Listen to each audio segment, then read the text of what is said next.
ఇండియాకి రాను, అక్కడే ఉంటా, ఇష్టం వచ్చినట్టుగా మాట్లాడతా, సోషల్ మీడియాలో పెట్టేస్తా అంటే ఇటువంటి వాళ్ళకి కట్టడి అనేది ఉండదా?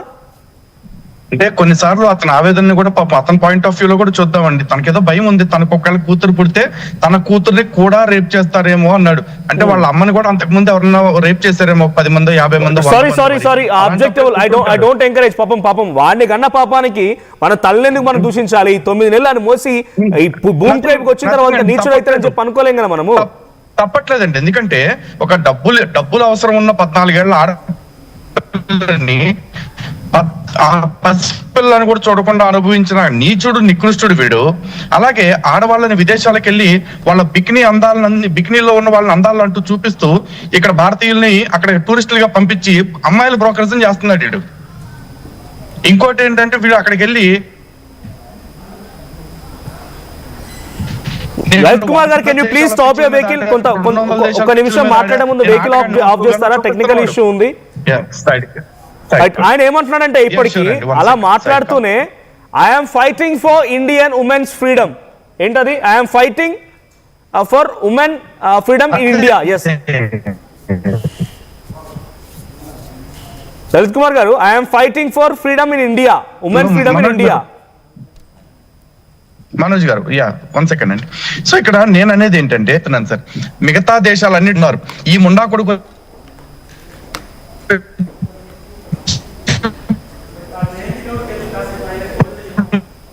మీద టెక్నికల్ ఇష్యూ ఉంది. ప్లీజ్ ఒక్కసారి వెహికల్ హోల్డ్ చేయండి. I get back to again.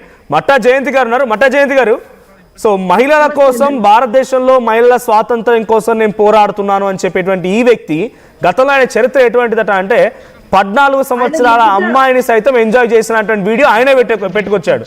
ఆయన చెప్పాడు కూడా. అసలు అన్వేష్ గారి గురించి మాట్లాడాలంటే వాడు ఒక ఎదవని చెప్పాను. మన భారతదేశంలో పుట్టినటువంటి ఒక చీడపుడుగు మనం చూస్తూ ఉంటాం. వాడు యుగాండాలో అక్కడెక్కడ తిరుగుతూ అమ్మాయిల బిక్నీలు వేసుకున్నట్టు వాళ్ళని చూసి వాడు ఎంజాయ్ చేస్తూ ఉంటాడు. వాస్తవానికి వీడికి పెళ్ళయి వీడి భార్య వదిలేసింది వీడి భార్య వీడితో ప్రస్తుతం ఉండట్లేదు. వీడి ఇంత ఎదవని తెలిసిన తర్వాత వీడి భార్య వీడిని వదిలేసింది. 14 ఏళ్ళ అమ్మాయి అండి.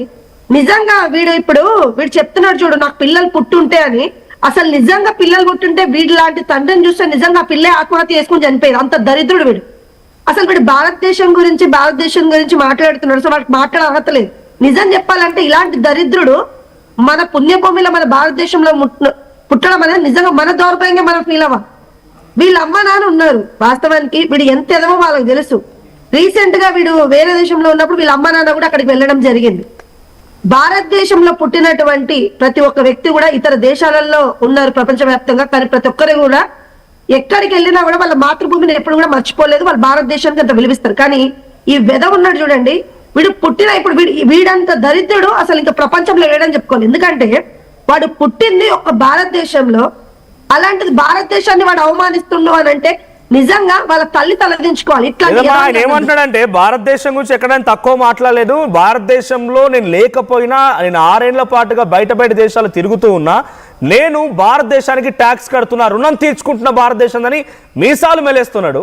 ఆ తర్వాత భారతీయుల యొక్క మహిళా స్వాతంత్ర్యం కోసం పోరాడుతున్నా నేను అనే మాటలు మాట్లాడుతున్నాడు. ఒక్క నిమిషం అండి, వాడు మహిళల స్వాతంత్రం గురించి పోరాటం చేస్తున్నా అంటే ఈ మధ్యలో వాడు ఇన్ని ఇష్యూస్ ఉన్నాయి. మన భారతదేశంలో ఎన్నో ఇష్యూస్ జరిగినాయి. దాని గురించి వాడు ఎప్పుడు స్పందించలేదు. ఎందుకంటే వాడు కూడా ఒక ఎదవ.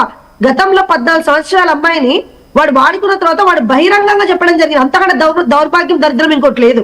ఇంకొకటి వాడు ఏం చెప్తున్నాడు, ఇప్పుడు భారతదేశం గురించి నేను అవమానించనే లేదు, భారత మహిళలు అంటే నాకు రెస్పెక్ట్ ఉంది అని చెప్తున్నాడు. ఎక్కడ ఉందండి రెస్పెక్ట్? ఈ రోజు చాలా మంది మొన్న ఇష్యూ జరిగింది. ఒక వారం రోజుల నుంచి మనం ఇదే ఇష్యూ పైన మాట్లాడుతున్నాం. నేను ఒక భారతదేశంలో ఉంటున్నటువంటి ఒక మహిళని, ప్రపంచ వ్యాప్తంగా ప్రతి దేశం కూడా మన భారతదేశం వైపు తలెత్తి చూస్తున్నాయి, గౌరవిస్తున్నాయి. అంటే మన తెలుగు సాంప్రదాయాలకి, మన వస్త్రధారణ చూసి ముఖ్యంగా మన సాంప్రదాయాలు వాళ్ళకి బాగా నచ్చుతాయి. ఇప్పుడు ఇక్కడ ఉన్నటువంటి వాళ్ళు ఇతర దేశాలకు వెళ్ళి వాళ్ళ కల్చర్కి అలవాటు అవుతారో లేదో తెలియదు. వాళ్ళ కల్చర్ కి ఎదుటి దేశాలు ఎక్కడెక్కడ దేశవ్యాప్తంగా వచ్చిన వాళ్ళు మన ఇండియాకు వచ్చినప్పుడు, మన భారతదేశంలో అడుగు పెట్టగానే ఈ మట్టి వాసన పీల్చిన తర్వాత వాళ్ళ ఆలోచన వాళ్ళకి చీర కట్టుకోవాలని, మనతో కలిసి వివాహంలో పాల్గొనాలని, మనతో గుళ్ళకి వెళ్ళాలి, గోపురాలకి ఎంతో గొప్పగా చూస్తారు వాళ్ళు. అంటే మన భారతదేశాన్ని ఇంత గౌరవిస్తున్నారు అని అంటే మన భారతదేశంలో ఉన్నటువంటి సాంప్రదాయాల, సంస్కృతి ఎలా ఉన్నాయని చెప్పి ఒకసారి చూడాలి. వీళ్ళు మాట్లాడుతుంటే నీకు నిజంగా సిగ్గు అనిపిస్తుంది. ఈ రోజు మన Right. ఒక్కసారి అక్షయ్ గారు జయంతి గారు ఒక్కసారి దాని కొన్ని గురించి కాలర్స్ కూడా information. ఉన్నారు, కాలర్స్ తీసుకుంటాను. శ్రీనివాస్ గారు ఉన్నారు, శ్రీనివాస్ గారితో మాట్లాడతా.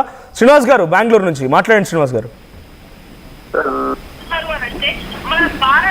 శ్రీనివాస్ గారు డైరెక్ట్ గా మీరు వీడియో చూడకండి, డైరెక్ట్ గా కాల్ మాట్లాడండి. హలో శ్రీనివాస్ గారు మాట్లాడండి. సార్ నమస్కారం సార్. నమస్తే అండి. హలో నమస్తే, మాట్లాడండి శ్రీనివాస్ గారు. సార్ అతను మాట్లాడింది చాలా రాంగ్ అన్వేషణ. అయినా కూడా మన ఇండియాలో పుట్టి మన సబ్స్క్రైబర్ మనకు దుడ్డు మనకాడ సంపాదించుకొని మనకాడ తిని మనకాడ బతికి వేరే దేశాలకు పోయి అక్కడ సెటిల్ అయ్యి మన ఇండియా మన సీతమ్మ గురించి మన ద్రౌపది గురించి మాట్లాడటం చాలా రాంగ్. అయినా అతన్ని గవర్నమెంట్ ఏం చేయలేదా సార్? అంటే గవర్నమెంట్ ఎవరైనా కేసు పెట్టి ఉంటే ఎవరైనా అంటే దేనికైనా మీకు తెలుసు సమాజంలో జరుగుతున్నటువంటి ఇష్యూస్ అనేటివి తెలుసు. ఐబొమ్మ రవిని ఎంత టార్గెట్ చేసినప్పుడు అవినాష్ కూడా చేయొచ్చు కదా సార్? అవును అవును, మీ అంటున్న పాయింట్ కరెక్టే. బట్ అంటే ఇలా కిల్ చేయడంతో పాటుగా ఆయన ఏమంటున్నారంటే, ఇందాక ఒక వీడియో చూసాను, బహుశా నిన్న మార్నింగ్ ఒక లైవ్ పెట్టింది సార్ ఆడవాళ్ళతో. ఓకే, సో నేను చూశాను. ఒక అమ్మాయి స్టార్టింగ్ లోనే ఒక అమ్మాయి మంచి క్వశ్చన్స్ వేసింది. సో ఇది దరిద్రపు దాన అనేసి లైవ్ ఆ అమ్మాయి లైవ్ కట్ చేసి లైవ్ లోనే ఈ భాష మాట్లాడుకొచ్చాడా? లైవ్ లోనే దరిద్రపు దాన మాట్లాడినా ఏమన్నాడు మళ్ళీ పతివ్రత ఆ అమ్మాయి గురించి మాట్లాడుతున్నాడు. సో అతనికి నేను కూడా లైవ్ కనెక్ట్ అవుదామని ట్రై చేసిన కాల. సో చాలా రాంగ్ బిహేవియర్ అదంతా మాట్లాడటము. నేను అప్పుడే అనుకున్నా, అంటే వాడి దృష్టిలో పతివ్రత లేకపోతే పత్తిత్వం అంటే దేశ విదేశాల్లోకి తిరిగి ఇష్టం వచ్చినట్టుగా రోజుకు అమ్మాయితో ఎంజాయ్ చేయడాలు.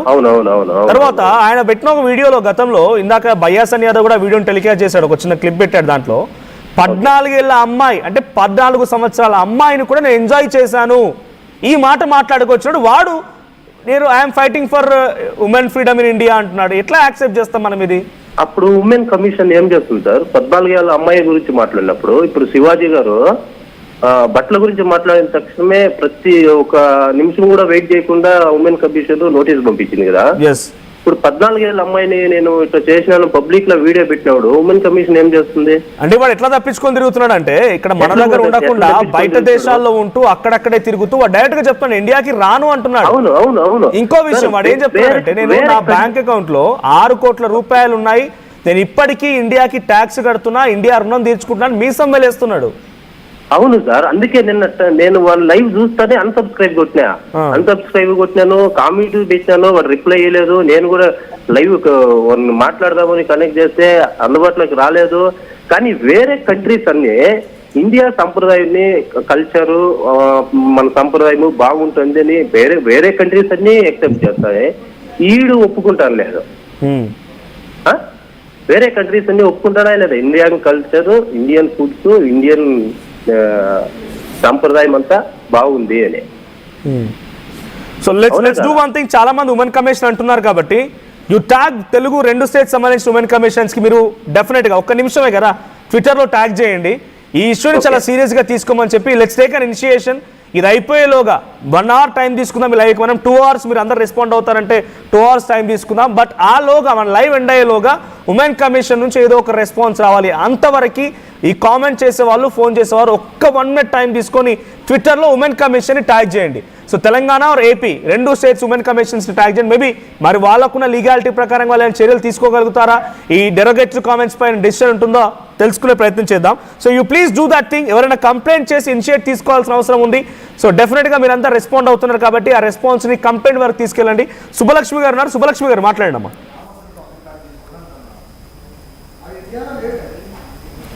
సుబ్బలక్ష్మి గారు మాట్లాడండి అమ్మా. గుడ్ మార్నింగ్ అండి. అదే సార్, నిన్న ఈయన నాన్ వెజ్ లైవ్ చూసాను నేను. సో నేను ట్రై చేశాను మాట్లాడడానికి, కానీ కనెక్ట్ అవ్వలేదు.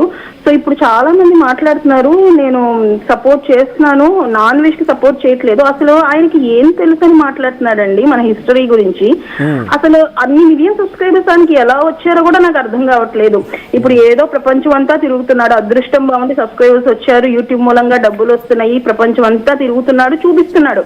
బట్ ఆయనకు తెలిసిన మేరే చూపిస్తున్నప్పుడు నాలెడ్జ్ అన్నది ఎండ్లెస్.